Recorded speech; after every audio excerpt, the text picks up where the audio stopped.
Boa noite, igreja. Eu estou alegre por estar com vocês aqui nessa noite. Louvado seja o nome de Deus em sua vida. Eu gostaria, antes de qualquer coisa, anunciar-lhes que na sexta-feira nós teremos uma grande festa aqui nesse lugar. Ok? Teremos um lindo batismo. O batismo é o casamento com Cristo, com o Evangelho, com o cristianismo. O batismo é o enterramento, o enterro, o sepultamento de pecados do velho homem. E nós teremos aqui um amigo que estará se batizando na próxima sexta-feira. E todos vocês estão convidados para esta festa. E no sábado, nós teremos um almoço especial para vocês, para os amigos que vocês trarão, tá ok? E de antemão, eu vou fazer uma surpresa. Nem o câmera está sabendo, ok? É segredo de Estado. Mas no sábado, nós teremos uma grande surpresa aqui nessa igreja, tá certo? Então não percam, venham e estaremos juntos aqui para a honra e glória de Deus, para a gente poder se alegrar com os nossos irmãos e os nossos amigos. Tá ok?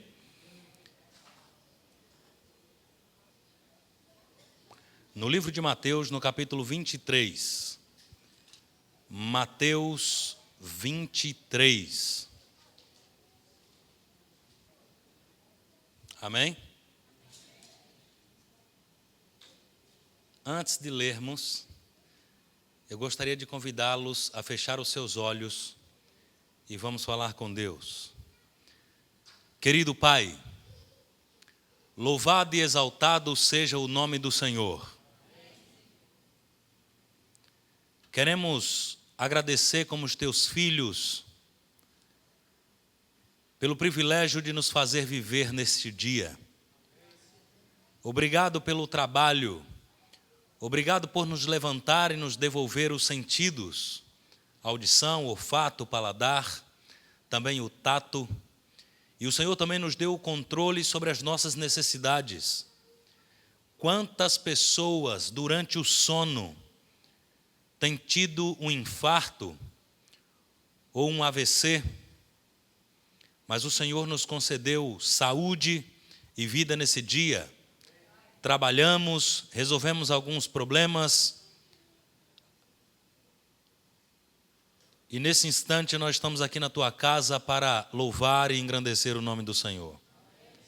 Pai querido, está aqui o teu povo com sede da tua palavra. Está aqui o teu povo em busca de consagração, de estar mais próximo de ti. E nesse instante, Deus, nós fechamos os nossos olhos e abrimos o nosso coração para que o Senhor fale conosco. Nós queremos ouvir a tua voz através da tua palavra.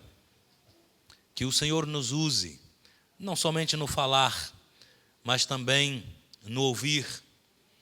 E que estas palavras encontrem lugar em nosso coração, em nossas mentes, e que possamos colocá-la em prática. Te peço uma bênção toda especial sobre as crianças, adolescentes, jovens, adultos e, em especial, os amigos que se encontram conosco nesta noite. Que eles sintam o refrigério da presença do Senhor nesse instante. Fala, Pai, conosco agora, em nome de Jesus.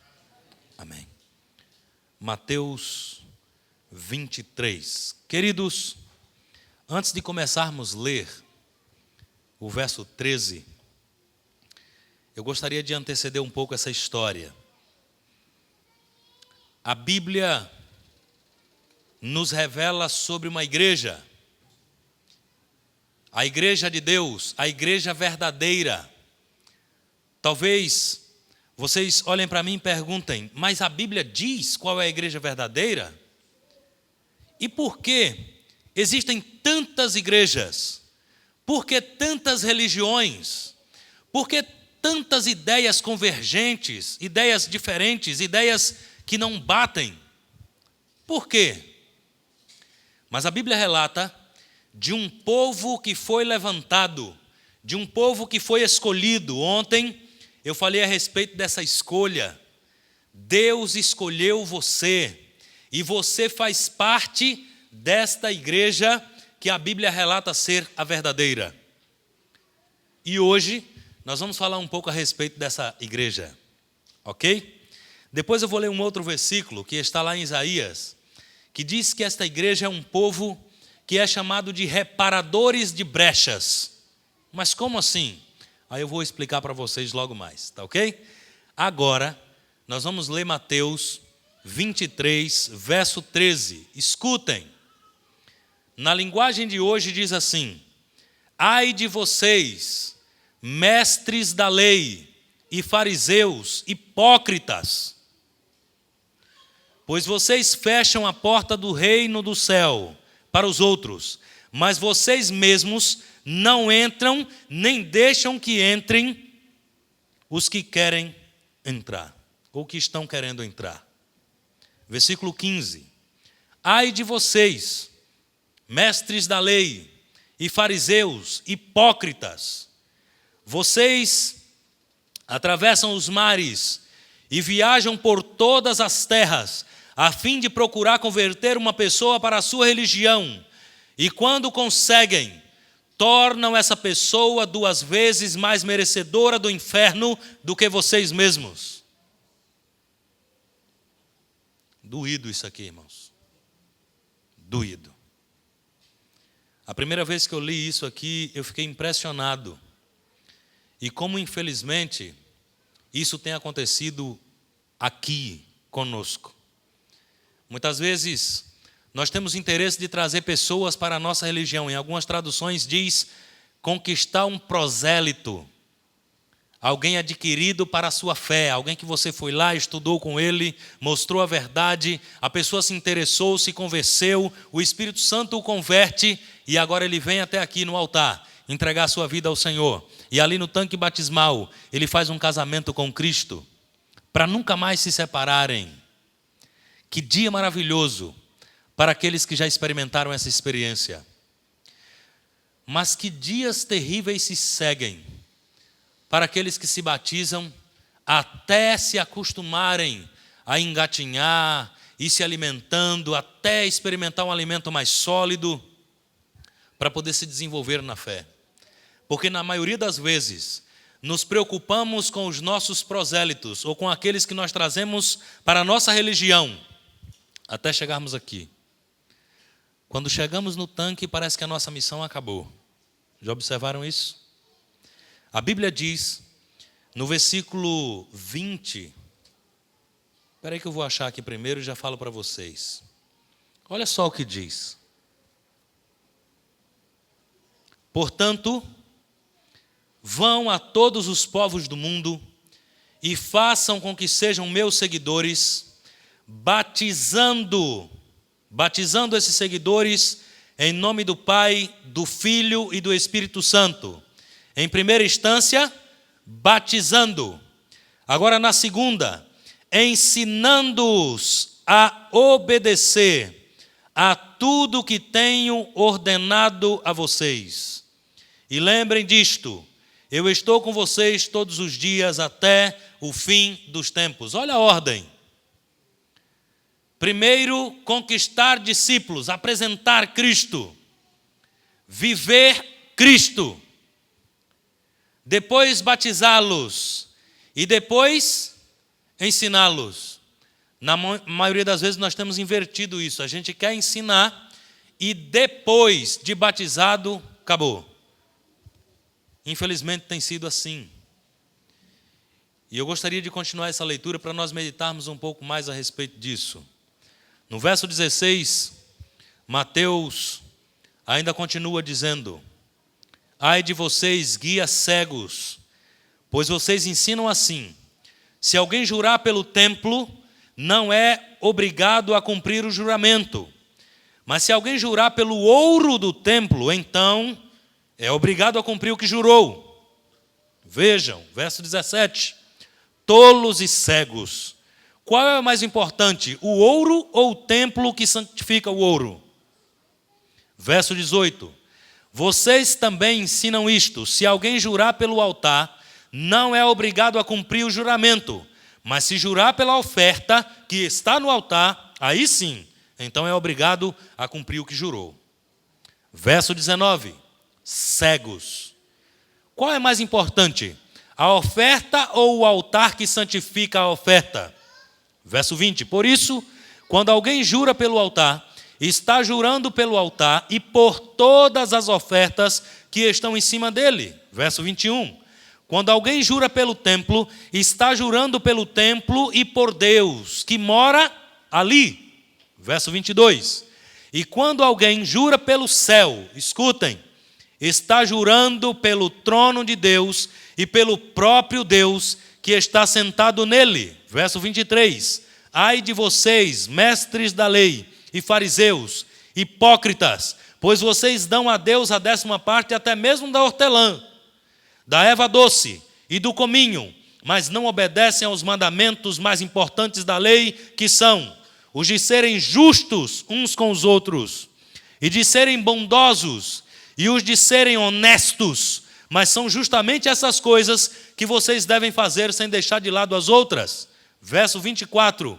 Guias cegos, coam um mosquito, mas engolem um camelo. Verso 25. Ai de vocês, mestres da lei e fariseus, hipócritas, pois vocês lavam o copo e o prato por fora, mas por dentro estão cheios de coisas que vocês conseguiram pela violência e pela ganância. Verso 26. Fariseu cego, lave primeiro o copo por dentro, e então a parte de fora também ficará limpa. Verso 27. Ai de vocês, mestres da lei e fariseus, hipócritas, pois vocês são como o túmulo pintados de branco, que por fora parecem bonitos, lindos, mas por dentro estão cheios de ossos de mortos e de podridão. Verso 28, para terminar o texto. Por fora vocês parecem boas pessoas, mas por dentro estão cheios de mentiras e de pecados. Queridos, que Deus tenha misericórdia desse povo. Que Deus tenha misericórdia dos mestres da lei e dos fariseus. Que Ele tenha compaixão, que Ele tenha piedade, porque o que está escrito aqui não é fácil para se engolir. E isso tem me preocupado, por isso eu tenho chamado a atenção dessa igreja nesses últimos dias. Povo de Deus, precisamos acordar para a nossa missão. Nós somos a igreja que observa a lei. A Bíblia chama de mestres da lei. E se você observar no mundo, não existe um povo mais focado neste mandamento, mais focado nesses estatutos, do que o povo adventista. É um povo que procura guardar os mandamentos à risca. Ok? E essa mensagem, infelizmente, é para mim e para você. Que igreja é essa, queridos? Uma igreja que dorme enquanto o mundo padece. E quem dera se os nossos problemas fossem apenas a mendicância aí fora. Quem dera se os nossos problemas fossem a violência, as drogas. Quem dera se fosse limitado ao álcool ou à prostituição. Nós vemos homens corruptos em tudo que fazem em nosso governo. E parece algo normal. E quando eles suplicam a igreja por ajuda, a igreja dorme. Parece que qualquer coisa é importante, mas quando se envolve o interno, lá fora, cada um que se vire. Queridos, como disse ontem, Eu e você fomos escolhidos como igreja para poder fazer a diferença, para poder atrair as pessoas que sofrem no pecado, nas garras do inimigo de Deus, a ter uma solução na vida. Mas a igreja dorme. E o pior de tudo, não conseguimos enxergar isso. A Bíblia diz no livro de Amós, no capítulo 8, no verso 11, que eis que vem dias, diz o Senhor Deus, em que enviarei fome sobre a terra, não fome de pão, nem sede de água, mas de ouvir as palavras do Senhor. Então o verso 12 diz: andarão de mar a mar, e do norte até o oriente, correrão por toda parte procurando a palavra do Senhor, e não acharão. Naquele dia, as virgens formosas, diz a palavra de Deus, e também os jovens, desmaiarão de sede. No verso 14 conclui: os que agora juram pelo ídolo de Samaria e dizem: como é certo viver o teu Deus, Odã, e como é certo viver o culto de Berseba, esses mesmos cairão e não se levantarão jamais. Escutem, aqui está um recado para mim e para você nessa noite. Muitas vezes nos importamos mais com os ídolos que temos levantado do que com a sede e a fome desse povo perdido aí fora. Queridos, aqui no livro de Isaías, diz que eu e você fomos escolhidos como reparadores de brechas. Isaías 58, verso 12. Os teus filhos edificarão as antigas ruínas, levantará os fundamentos de muitas gerações, e será chamado reparador de brechas e restaurador de veredas, para que o país se torne habitável. O que são reparadores de brechas? Homens e mulheres que não se vendam e que nem se comprem. Homens que são fiéis a Deus, assim como a bússola é o polo. E é isso, queridos, que os olhos do Senhor estão fitados. Diz o Salmo 101, no verso 6, que os olhos do Senhor estão sobre aqueles que o temem, e aqueles que forem direitos, ou que andarem em retos caminhos. Em outras palavras, aqueles que forem honestos, aqueles que guardarem os meus estatutos, aqueles que obedecerem os meus mandamentos, esses assistirão na minha presença, diz o Senhor. Amém. Igreja de Deus, eu e você fomos chamados a acordar nessa noite.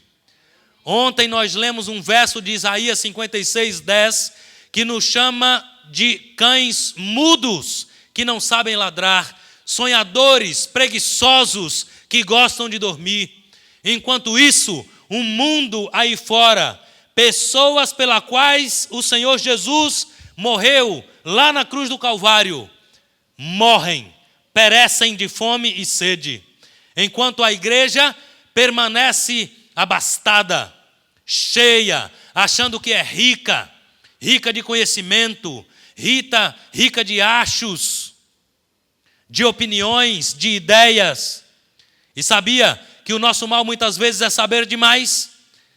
Sabia que o nosso mal muitas vezes é achar que já está pronto, está tranquilo, já sei de tudo, não preciso de mais nada?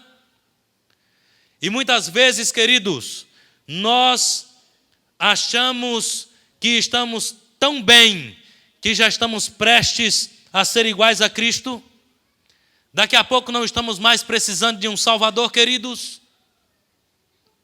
Igreja de Deus, você e eu fomos chamados para ser reparador de brechas. Mas que brechas? Escutem, queridos, a lei de Deus representa o seu caráter. E a lei do Senhor é baseada em seu amor. Ou seja, é baseada em si mesmo, o Criador do universo, porque ele diz que ele é amor. Mas que brecha existe nessa lei? Escutem, nós como adventistas, conhecemos de cor e salteado os mandamentos de Deus. E com o passar dos dias, como está escrito em Daniel 7:25, os homens cuidariam em mudar a lei e os tempos. E como estão mudados os tempos, mas cuidariam também em mudar a lei. Então, tiraram o segundo mandamento. Eles tiraram também o quarto mandamento. E pegaram o último mandamento, dividiram em dois e colocaram no quarto e no segundo. Eu e você fomos chamados para reparar esta lacuna, para reparar essas brechas. E como eu e tu temos vivido com isso? Volto a repetir o que Mateus nos alertou, queridos. Somos chamados de mestres da lei, porém hipócritas. Porque muitas vezes estamos mais preocupados em parecer cristãos, em aparecer bonito na foto de crente. Mas no fundo, somos santos hipócritas. E nessa noite, o Senhor nos chama por pecadores, mas pecadores confessos.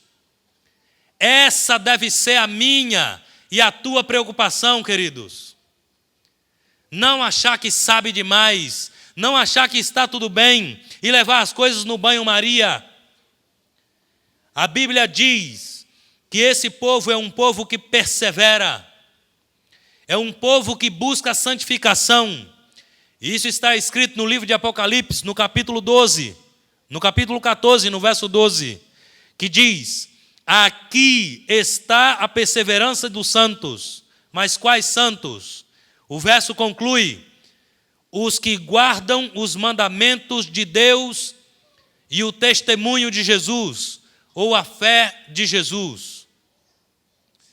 No capítulo 19, no verso 10,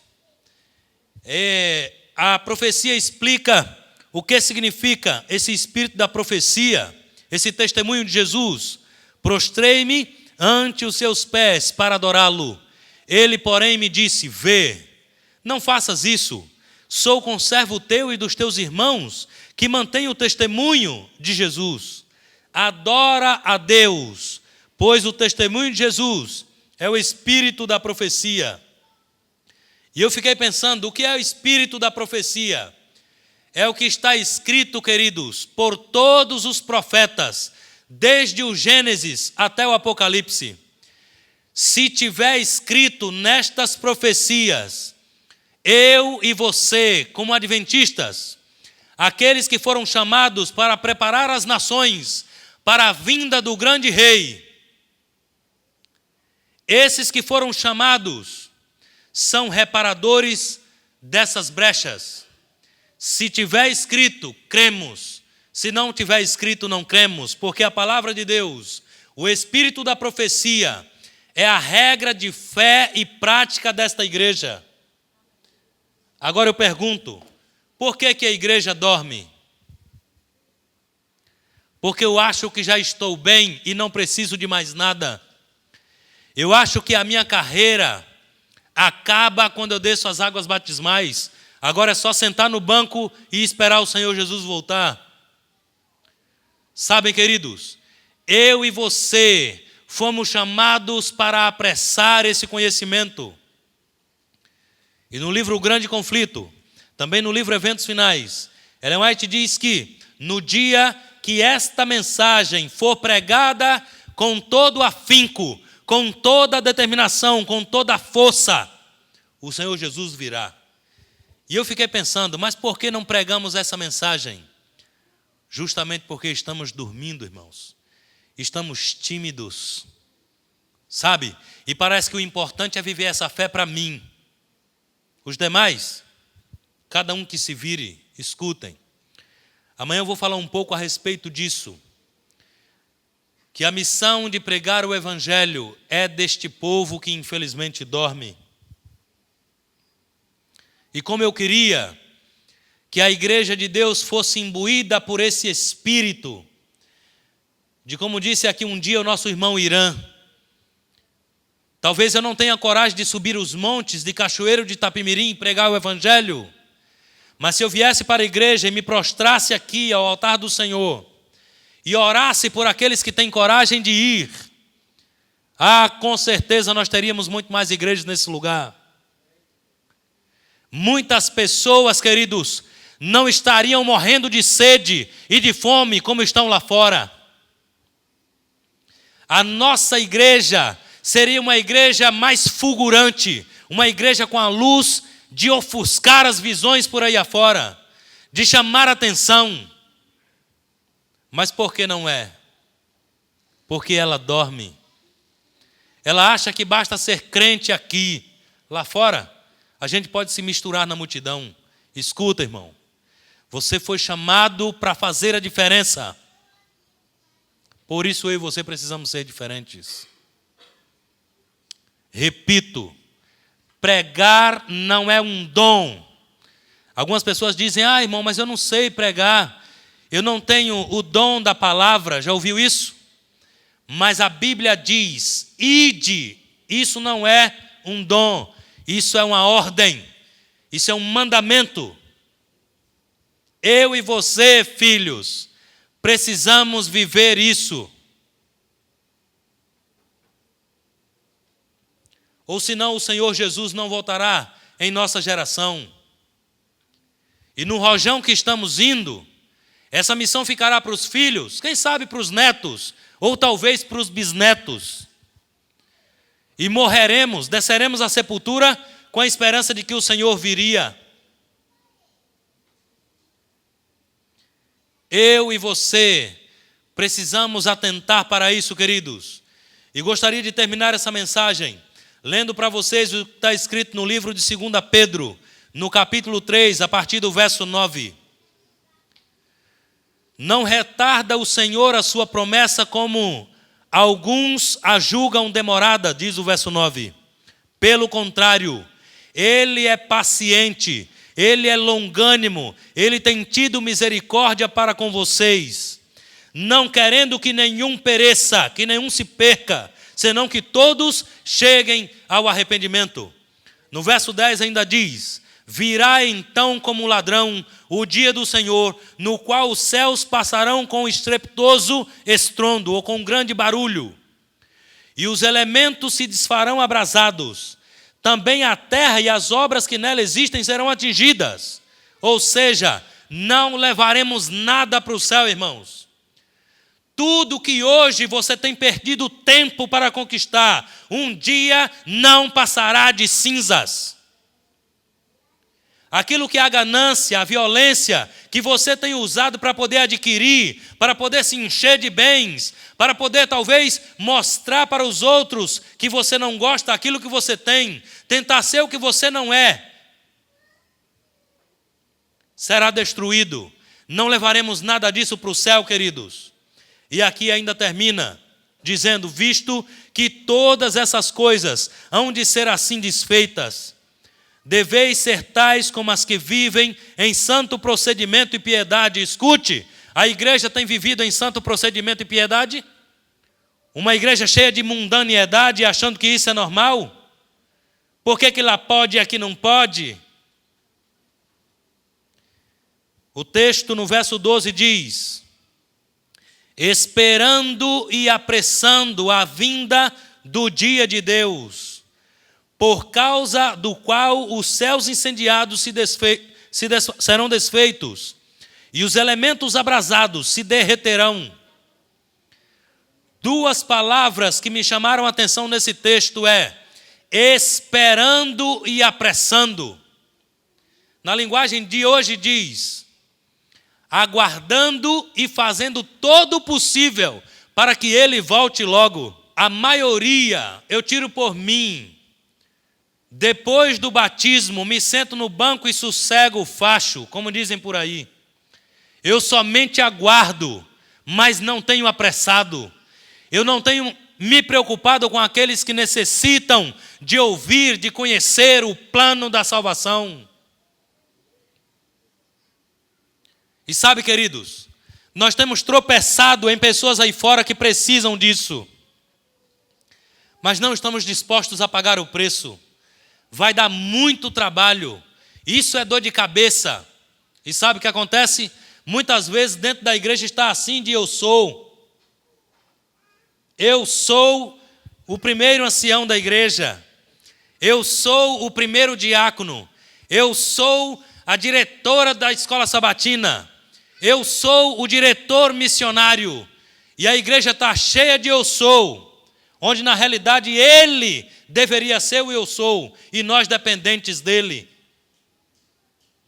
Sabe, queridos, infelizmente a Bíblia me mostra uma porcentagem daqueles que aguardam e além disso esperam. Abram aí as suas Bíblias no livro de Amós, no capítulo 5, no verso 3. Eu não queria que fosse assim, porque o meu sonho era uma igreja ativa, uma igreja reavivada, uma igreja vibrante, uma igreja que não tivesse medo da chuva e nem tampouco da quintura do sol, nem tampouco do frio, para poder determinar aí fora o poder do grande Deus para a libertação dessas almas. Aqui em Amós 5, no verso 3, diz assim: porque assim diz o Senhor Deus, a cidade da qual saem 1000 conservará 100, e aquela da qual saem 100 conservará 10 à casa de Israel. Sabe o que isso quer dizer, irmãos? Que quando o diretor missionário desta igreja nos convida a virmos fazer um grande impacto na cidade de Cachoeiro de Itapemirim, nos bairros a serem alcançados, nos becos e vielas, nos morros, nos bairros habitados, de 300 aparecem 30, de 100 aparecem 10 e de 10 aparece 1. Esses são aqueles que aguardam e apressam. Queridos, ou a igreja acorda, ou não subiremos. Eu e você precisamos entender isso, queridos. A salvação não se limita a mim. Não sou eu somente que preciso saber disso. A minha família precisa saber disso. Os meus vizinhos, os de cima, os do lado, os de frente, os de trás, precisam saber disso. Porque se você crer e viver, ele vem. Se você crer e não viver, ele vem. E se você não crer, ele vem.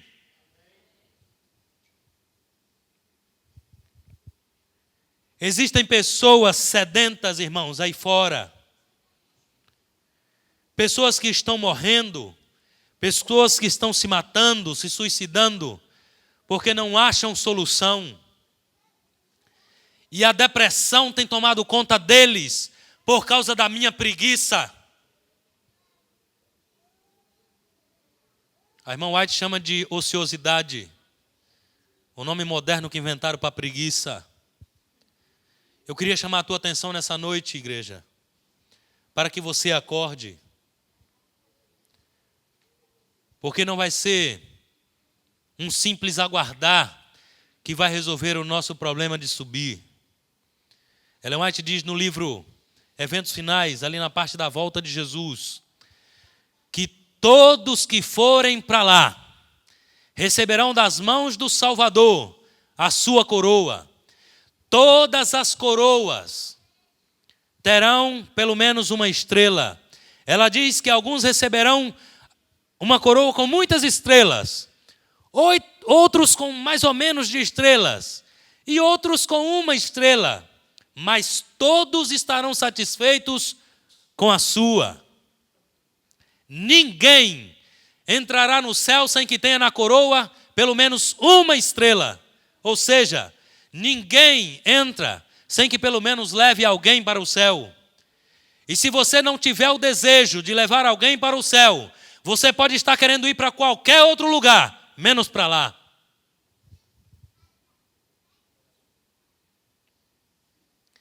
Que o Senhor nos ajude hoje a tomarmos uma posição, desfraldar a bandeira desse evangelho e vivê-lo.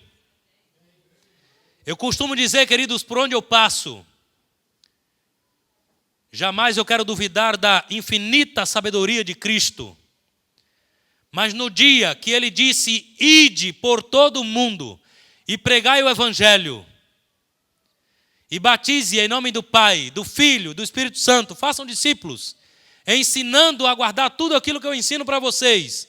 Talvez se ele dissesse os discípulos, chamasse num particular e falasse, olha filho, escuta aqui, eu estou subindo agora, mas escuta, é segredo, um dia eu vou voltar, não contem isso para ninguém, não deixe ninguém saber. O Birajara, não deixe que a sua família, ninguém saiba. Isso é segredo, nem a sua esposa deve saber. Sabe o que teria acontecido conosco, irmãos? Uma hora dessa já estaríamos no céu, ó, há tempo. Porque eu e você não conseguimos guardar segredo, mas temos dificuldade em obedecer ordens do mestre. Deus eterno, nosso Pai amado, Criador de todas as coisas, Criador do céu, da terra, do mar, da fonte das águas, também nosso Criador, queremos exaltar, queremos louvar o nome do Senhor. Pai, como somos gratos porque o Senhor nos permitiu viver nessa noite e ouvir a Tua voz mais uma vez. E no ouvir da Tua voz não queremos endurecer o nosso coração. Estão aqui santos da Tua igreja, mas que reconhecemos que não somos perfeitos. Somos cheios de defeitos, Pai. Defeitos nos pensamentos a respeito dos nossos irmãos, às vezes até de amigos ou de pessoas que encontramos na rua. Defeitos de caráter. E quantas vezes temos confessado que não conseguimos sozinhos, Pai? Em nome de Jesus Cristo eu te suplico, tem misericórdia de nós. Quantas vezes temos nos achegado diante do Teu altar, temos derramado o nosso coração, temos gritado, temos clamado, temos chorado diante do Senhor, mas não tem resolvido. Nós sabemos que o Senhor tem oferecido perdão e às vezes nem temos coragem de aceitá-lo.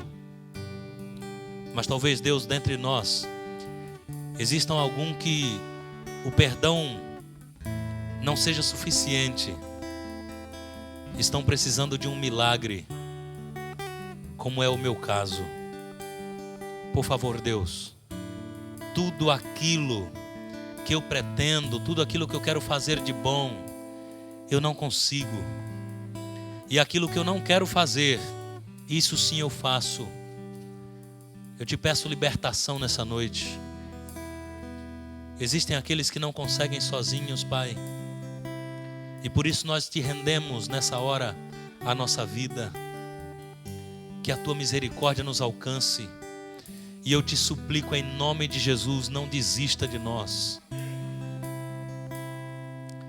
Eu te suplico uma bênção toda especial na vida do Marcos, que tomou a tão sábia decisão de entregar a sua vida e selar ali no tanque batismal com o Senhor. Que outros que aqui estão nessa noite sintam o desejo de compartilhar dessa experiência.